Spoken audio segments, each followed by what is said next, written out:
Greetings, Wildcats. By now you've learned of my decision to accept a role as president of Bentley University near Boston, Massachusetts. I realized the announcement came as a surprise, and so I wanted to speak to you directly, to Wildcat Nation, and give you the facts about my decision and this extraordinary institution that we all love. First, please know how very grateful I am for the opportunity to have served as your president here for these past 2 years. This has been the most meaningful and fulfilling experience of my professional life. And this opportunity at Bentley was only possible because of our time here, and for this, I am forever grateful. When I arrived at this campus, I was overwhelmed by your support, optimism, and hospitality. My wife Phyllis and I felt the amazing history of BCU, and we knew this is where we wanted to be at that time. As you know, we arrived during a pretty challenging period. As I've said before, we came because of the challenges, not in spite of them. While tremendous work had been done by the leadership team in place previously, there was more that was required to ensure that BCU would successfully migrate off probation.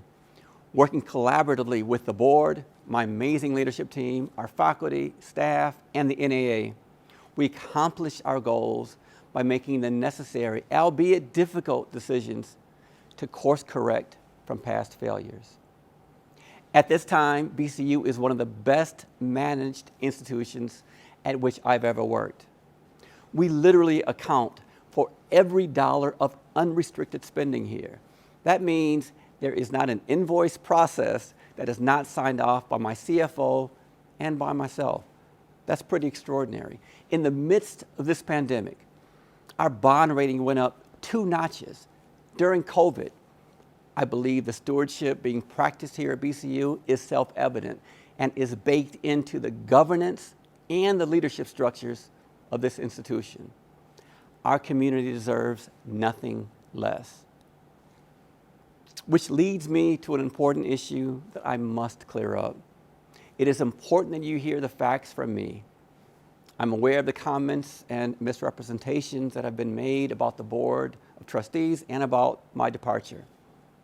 I need you to understand that this board is comprised of dedicated and experienced professionals, all of whom volunteer their time and service to this great institution. They do so because, like me, they love BCU. They support the power of HBCUs, and they want to protect the legacy of Dr. Mary McLeod Bethune. That is why it's important to me that you understand the purpose and the seriousness of the responsibilities of the board. So look, presidents and boards have disagreements. This is part of leadership.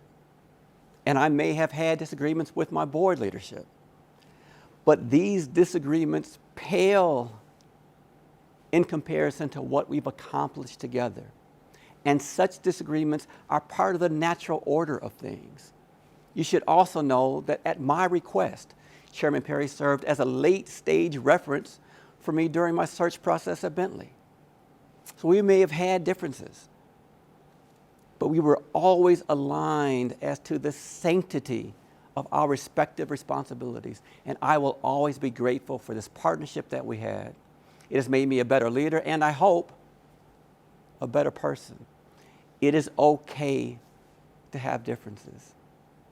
This community needs to know that BCU has a dedicated board of trustees without whom we would not have been able to migrate through this most difficult terrain. And they are the fiduciaries of this institution. It is their obligation to scrutinize the university, and this oversight has enabled us to be successful, to balance the budget for the second time after 5 years of deficit spending, to overhaul the academic structure, to focus resolutely on our students, our North Star, and to withstand the blows of a debilitating global pandemic while still serving our students.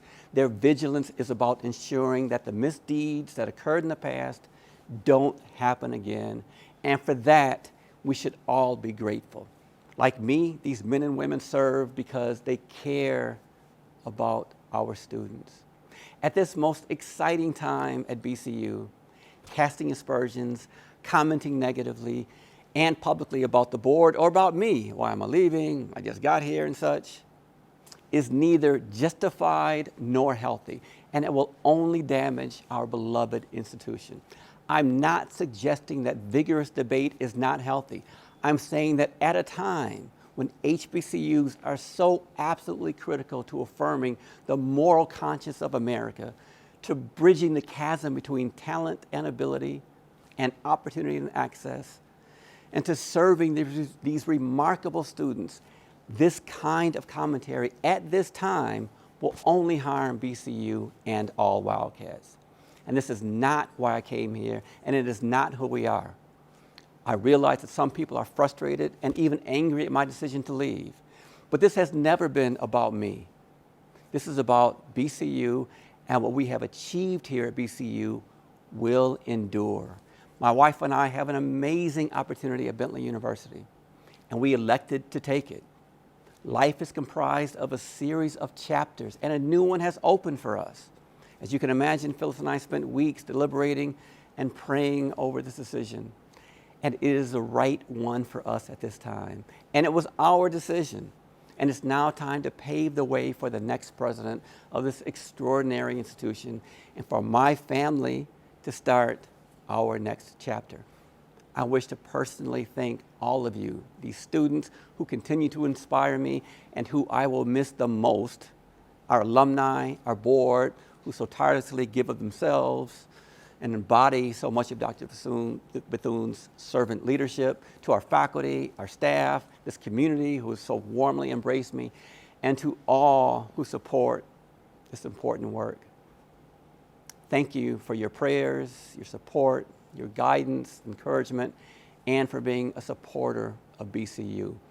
We remain Wildcat strong, and once a Wildcat, always a Wildcat. Thank you, and God bless you.